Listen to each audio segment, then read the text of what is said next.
말씀 보겠습니다. 잠언 23장 17절에서 18절 말씀입니다. 같이 읽겠습니다. 내 마음으로 죄인의 형통을 부러워하지 말고 항상 여호와를 경외하라. 정령이 내 장래가 있겠고 내 소망이 끊어지지 아니하리라. 아멘. 잠언 23장 17절에서 18절까지 장래가 있고 소망이 있으려면 이라는 제목으로 말씀 보도록 하겠습니다. 신자는 죄인이 잘되는 것을 부러워하지 않고 하나님의 명령을 쫓아 살아가는 자입니다. 왜요? 그렇게 할 때 참으로 복된 삶이 기다리고 있다는 것을 잘 알기 때문입니다. 오늘 본문을 통해서 이에 대해 함께 살펴보도록 하겠습니다. 오늘 잠언 기자는 내 마음으로 죄인의 형통을 부러워하지 말고 항상 여호와를 경외하라고 말합니다. 이것을 타번역본에서는 죄인들을 부러워하지 말고 늘 여호와를 경외하는 일에만 마음을 써라 라고 번역하고 있습니다. 여기서 부러워하다는 카나라는 단어가 사용되었는데 이것은 시기하다, 질투하다, 열심이다 등의 의미를 가지고 있습니다.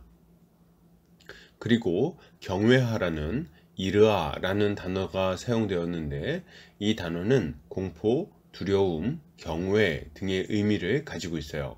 그러니까 정리해보면 악인들이 잘되는 것을 시기하거나 질투하지 말고 항상 하나님에 대한 두려움을 가지고 살라는 말을 하고 있는 것입니다. 이것은 죄인의 형통을 보면서 부러워하는 자들을 향한 권면의 말씀이라고 할 수 있을 것입니다. 왜 이런 권면이 필요합니까? 죄인들의 형통이 부러울 때가 있기 때문입니다. 죄인들은 어떤 삶을 살아갈까요? 옆에서 볼 때 그들은 근심 걱정이 없어 보입니다. 돈도 잘 벌고 맛있는 것도 먹고 좋은 차를 타고 다니죠. 딱히 수고해서 일하는 것 같지도 않은데 부와 권세를 다 가지고 살아가는 것처럼 보입니다. 이들은 불법을 저지르는데도 불구하고 벌을 받지 않는 것처럼 보이기도 해요. 돈 없고 힘없는 사람들은 작은 잘못으로도 고초를 겪는데 이들은 그렇지 않다는 것입니다. 그러니 이런 자들의 그 형통함을 보고 부러운 마음이 들 때가 있는 거죠. 그런데 오늘 잠언 기자는 그들을 부러워하지 말라고 말합니다. 그들을 시기하거나 질투하지 말라는 거죠. 왜요? 시기하고 질투하면 그들처럼 행동하게 되기 때문에 그렇습니다. 죄인을 부러워하는 자들은 속으로 생각합니다. 아이고, 저게 벌을 안 받네? 저게 안 걸렸어. 그럴 줄 알았으면 나도 그때 그냥 그렇게 할 거를 말이지. 무슨 말입니까? 죄인이 불법으로 이득을 얻는 것을 좋게 생각하게 된다는 말입니다. 그리고 점차 그리로 기울어지게 되는 거죠. 그래서 잠언 기자는 그들을 부러워하지 말라고 말하는 동시에 항상 여호와를 경외하라고 권면합니다. 왜요?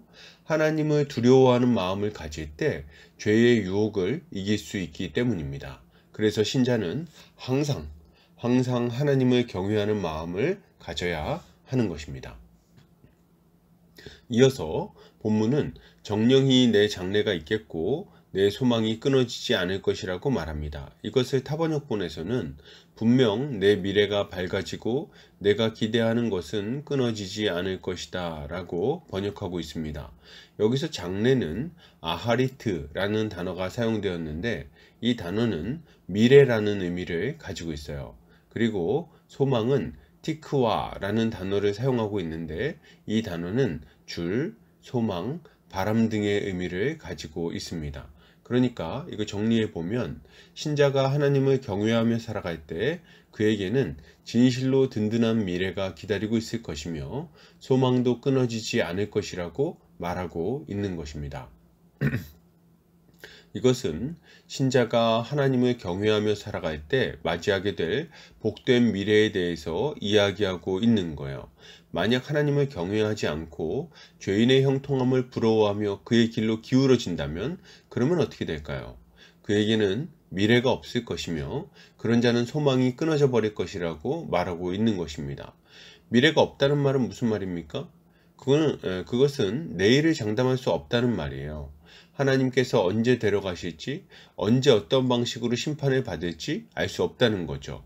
그는 어떠한 보호도 받지 못하고 어떠한 보장도 받을 수가 없습니다. 그는 하루하루 연명하는 삶을 살아가다가 결국에는 영원한 멸망에 들어가게 되는 거죠. 그러니 그러한 삶이 얼마나 불안하고 허무한 삶입니까? 그러면 소망이 끊어진다는 건 또 뭡니까? 소망은 간절히 기대하고 바라는 걸 말하죠. 어떤 문제가 해결되고 필요한 것이 채워지고 더 나은 삶으로 나아가게 되는 것을 소망한다고 할 수 있을 것입니다. 이 소망을 가지고 우리는 이 세상을 살아갑니다. 그런데 악인을 부러워하며 그에게로 기울어진 자들에게는 이런 소망이 끊어지는 거예요. 살아날 길이 사라지는 것입니다. 그는 미래에 더 좋은 삶을 살게 될 것이라는 기대를 할 수 없게 됩니다. 왜요? 하나님을 대적하며 그의 거룩한 법에서 벗어났기 때문입니다. 그는 점점 더 많은 죄를 짓게 될 것이고 죄로 인해 더욱 고통스러운 삶을 살게 될 거예요. 그러한 고통에서 벗어나 보고자 발버둥 치겠지만 희망이 없습니다. 왜요? 그를 도울 이가 없기 때문입니다. 이것이 죄인의 형통을 부러워하며 그와 같이 살아가는 자들에게 찾아오는 비참한 마지막인 거예요.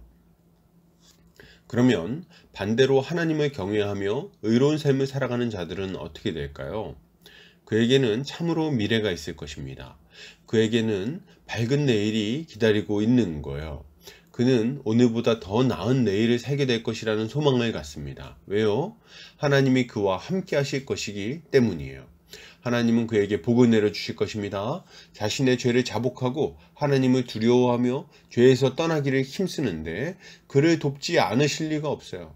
주님은 자신이 십자가에서 이루신 모든 공로를 통해 그의 죄를 사하여 주실 것이고 그를 의로운 존재로 바꾸어 주실 것입니다. 이게 다일까요? 아니요. 주님은 성령을 부어주실 것이고 성령께서는 날마다 그의 인생 가운데 개입하실 거예요. 그리고 그를 인도하실 것이며 그가 의로운 길로 걸어갈 수 있도록 충만한 능력을 부어주실 것입니다. 그리하여 그는 죄와 비참 가운데 살아가던 옛삶을 벗어버리고 회복과 생명의 길로 걸어갈 수 있게 될 거예요. 그러므로 여러분, 이것을 생각해 볼 때 신자가 가져야 할 마땅한 모습은 무엇일까요? 우리는 죄인의 형통함을 바라보며 그것을 부러워하지 않아야 되겠습니다. 죄인이 잘 되는 것을 보며 부러운 마음이 올라올 때 십자가를 바라보시기 바랍니다. 죄를 지은 자가 받아야 할 하나님의 저주가 얼마나 끔찍한 것인지를 생각해야 되겠어요. 그리고 그러한 저주를 나 대신 받으시고 십자가에 달리신 예수 그리스도를 보시기 바랍니다. 여러분, 우리가 이러한 은혜를 받고 새 사람이 되었습니다.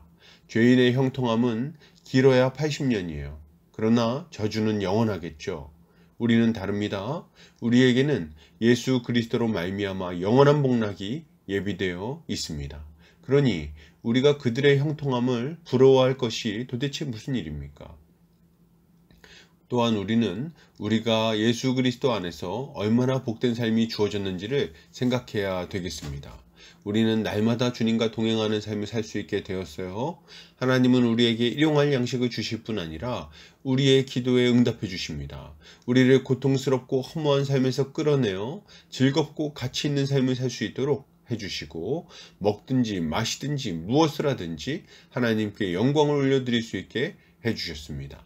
그리고 주께 순종함으로 가정의 회복을 경험하고 교회 안에서 형제자매들과 하나님의 뜻을 이루며 살아가게 하셨어요. 이 모든 것이 은혜로 주어졌으니 얼마나 감사한 일입니까?